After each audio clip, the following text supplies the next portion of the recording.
I'm going to be talking to Greg Brinkman, who is the energy analysis engineer for the National Renewable Energy Laboratory in the US, and one of the authors of the North American Renewable Integration Study. Now, why is this study important? Well, in 2050, the North American economy is going to look very different. We have an electric future coming. And the modelers that I've talked to say that we're going to need 2 to 3 times as much electricity as we generate now. We're going to have to generate it, transmit it, and distribute it. This is an enormous undertaking, and it hasn't made it into our public conversations, and it really needs to. That's why I think this study is important. So let's talk to Greg. Greg, welcome to the interview. Thanks, Markham. Happy to be here. Well, look, why don't we start with an overview of the study, please? Yeah, sure. So this study, the North American Renewable Integration Study, it was a study that that's just been released. We've been working on it since the year 2016. We've released a Canadian perspective and a US perspective on what the grid could potentially look like in the year 2050. And how things might change, how we might reach lower carbon futures throughout North America, and focused on how cooperation might be helpful in this future grid in particular. And that means both cooperation between countries and cooperation between regions. And we do see that there's potentially a lot of value around that. Now, there were 4 findings that came out of the study, and we're going to go through them one by one, but just a brief discussion. There is a lot of trade already in electricity between Canada and the US. And in fact, one of the issues that's emerging in Canada is the fact that the electricity trade is primarily north and south and not east and west. And so there are opportunities being lost in Canada to use the 60% of our power that is hydro, to use it to integrate renewables in the country. And is that one of the, did that sort of east-west versus north-south trade figure in your study at all? Yeah, for sure. We leveraged a lot of different models that would look at, what the optimal transmission build out could potentially look like.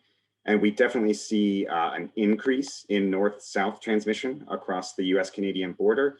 And there are also places where we see significant east-west transmission, both in the US and on the Canadian side. It doesn't necessarily have to have just winners and losers. There doesn't have to be a preferred east-west versus north-south. A lot of what we see, especially when we model these long-term futures, especially in scenarios with significant increase in electricity demand, is that kind of everything's a winner. You want increased north-south, you want increased east-west. And that hydropower can really, really help in terms of integrating additional amounts of wind and solar and minimizing curtailment. And that flexibility can be very beneficial to the grid. Now, I live in British Columbia on the West Coast, and so there's the province, 97% hydro, and it's part of the Western electricity market with 14 states and Alberta. And there's been talk of expanding these kinds of regional electricity markets to make them the bigger and more efficient, and especially with the renewables coming online. What was the study's take on sort of regional US-Canadian markets? Yeah, so one of the things we compared were scenarios where we assumed significant interregional cooperation compared to scenarios where we didn't assume significant interregional cooperation. And we saw there's potentially 180 billion US dollars of benefit for that interregional cooperation. So the model that we used to look at that wasn't detailed enough to say whether that means exactly expanding existing markets compared to new markets, compared to different ways of increasing cooperation between regions. But assuming transmission expansion and efficient utilization of that transmission could be, there's hundreds of billions of dollars on the table for that type of operations. Well, let's go through the findings now. The finding 1, multiple pathways can lead to 80% power sector carbon reduction continent-wide by 2050. If you could comment on that, please. Yeah, sure. So we looked at a couple of different scenarios through the year 2050. We looked at scenarios that included significant electrification. We looked at scenarios that required that the continent achieve at least 80% reduction in carbon. And we looked at sort of more business as usual scenarios, and also scenarios that assumed faster cost reductions of technologies such as wind and solar. And that actually, one of the things that we saw is that scenario where we assumed faster cost reductions of wind and solar actually came very close to the 80% carbon reduction requirement scenario. And so, so there's a couple different ways to get there from here. You can look at the policy type scenarios. You can look at scenarios where we have significant cost reductions, and we could potentially end up at some similar endpoints between those scenarios. So there's a lot of different ways that the grid could evolve, but there's certainly a significant number of different ways where we could be looking at a low carbon future on the grid. Now in Canada, we're already at 82% either no carbon or low carbon. And we're talking about things like hydro and nuclear primarily, a little bit of wind and solar. But coal has to be phased out by 2030 in the 3 provinces that are currently using it. So presumably by 2030, Canada is going to be at 100% no emission or low emission power generation. How does that compare to the US? Yeah, so in the scenarios we modeled, we didn't require 100% zero carbon generation in any of the countries, but we did see that Canada obviously came very close to that with their power generation, and with the couple percent that still existed in Canada was all gas generation or coal with carbon capture and sequestration that already exists. And so on the US side, depending on the scenario, you did see a little bit of coal staying around. You saw still significant gas generation, and you actually see significant gas capacity in our modeling on both sides of the border. And so that gas didn't necessarily go away, but it is used much less in the future scenarios. Specifically in the carbon reduction scenarios, but it is still there for resource adequacy in these scenarios. Now, these scenarios don't say that you must have that gas, but they do say that based on the assumptions that we used, that it's cost optimal to have that capacity there when it's needed, but not use it as frequently as it's used today. So we're talking primarily like gas peaker plants. Yes, although there's definitely in our model also a significant number of combined cycle gas generation still around in both countries. Okay, well, let's go to finding number 2. The future low carbon power system can balance supply and demand in a wide range of future conditions. And this, of course, has been a controversy around integrating wind and solar and to some extent batteries into the power grid. What's your take on that? Yeah, so we did a significant amount of modeling using historical meteorological data to understand the ability to balance the grid in these scenarios. And so the scenarios we looked at, we studied in detail for 7 different historical meteorological years and thousands of different random draws of outage patterns, and found that resource adequacy metrics were similar to or better than today for these future scenarios. Now, the biggest question mark left, I think, on this particular topic is climate change and how climate change might impact demand patterns, how it might impact wind patterns and solar patterns, and also outages at all different types of generators. So I think these are topics that will continue to be discussed in subsequent decades, but in terms of standard resource adequacy metrics, these future scenarios look pretty good. Now, we've seen a couple of big outages in the US, California in August because of heat, and Texas in February because of the big blizzard they had down there. And are these the kind of situations where you can better balance the supply and demand? So like California, it depended on its neighbors to have electricity during a heat wave. Well, they had a heat wave and now the electricity wasn't available in that market. And so they had outages. Is this one of the scenarios that would be avoided with better interregional cooperation? Yeah, interregional cooperation can certainly be helpful in situations like that. I don't want to necessarily say that in one particular scenario, especially one that we didn't model meteorologically, we didn't model last year meteorologically in this study.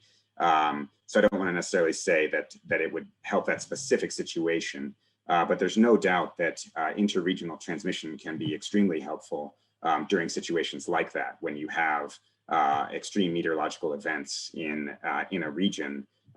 Neighboring regions may or may not be experiencing those types of events. And so there's potential for excess capacity to be able to be to transfer to those regions. And I think, during the California heat wave and the fires, I do think you saw some of that. So this is not necessarily a take from our study, but you saw a lot of southern power flows coming from the Pacific Northwest, and the hydropower generation being very high during those time periods.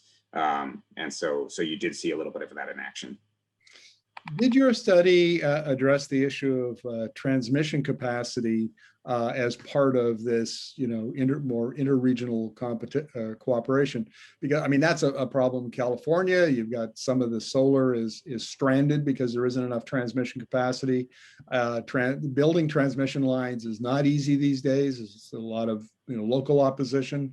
So what did the study have to say about that?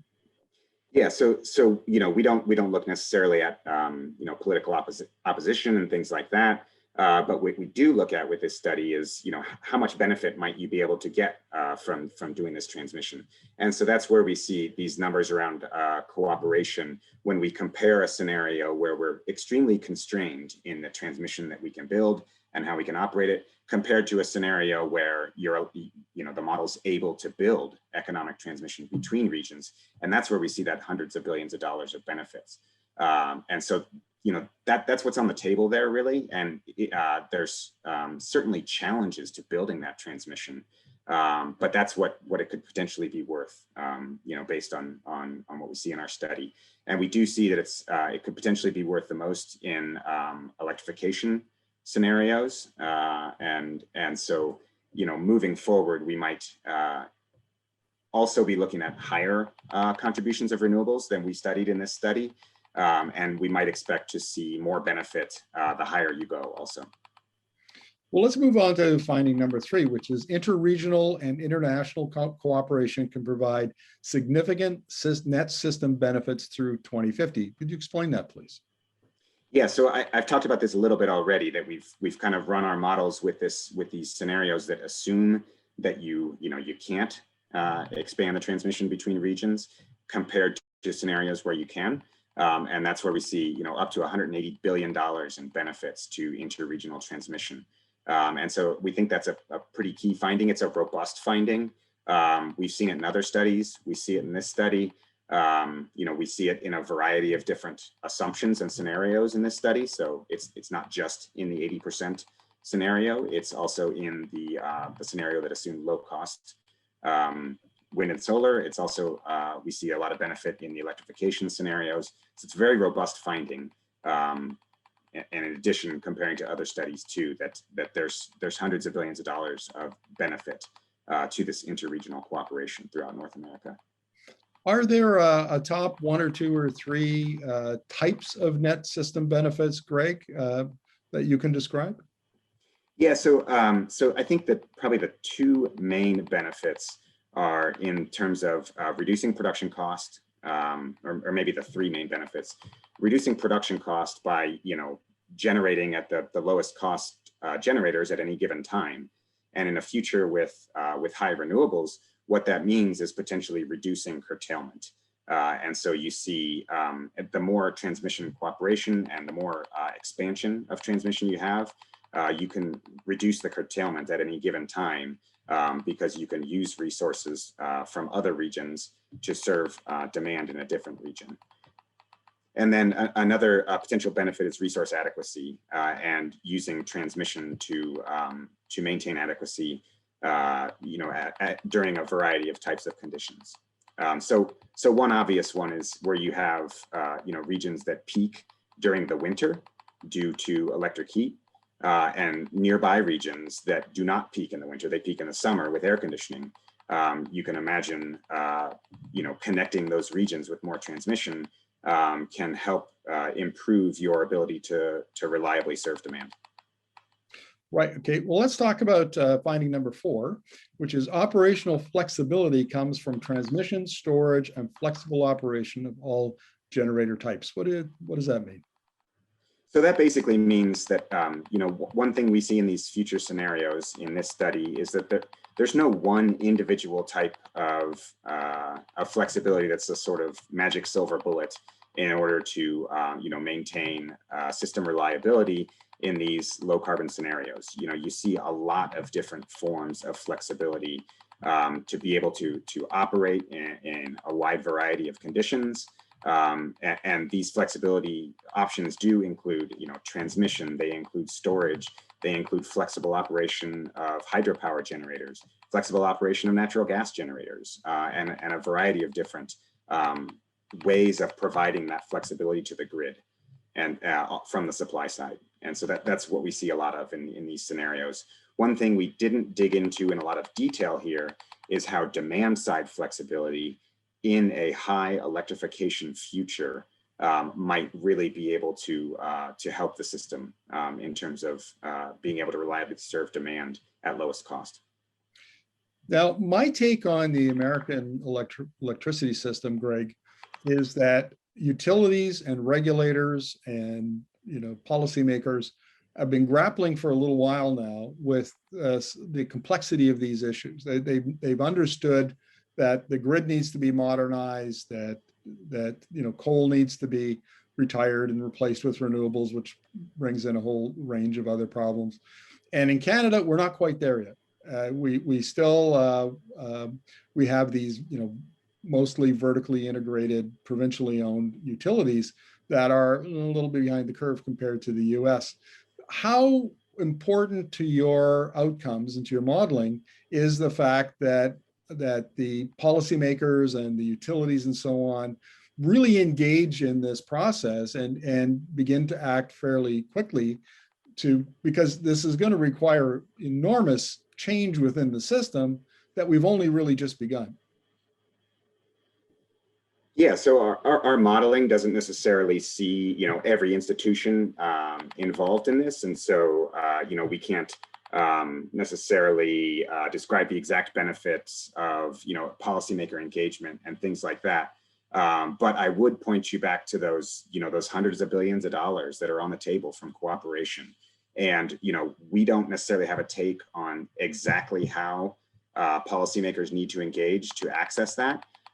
But basically anything that can help improve the efficiency and the smoothness of exchange between regions, both from an hourly or 5-minute standpoint in terms of if region A has low cost power and region B has high cost power, or region A has curtailment going on and region B has high cost power, that power should be flowing from region A to region B if there's transmission available.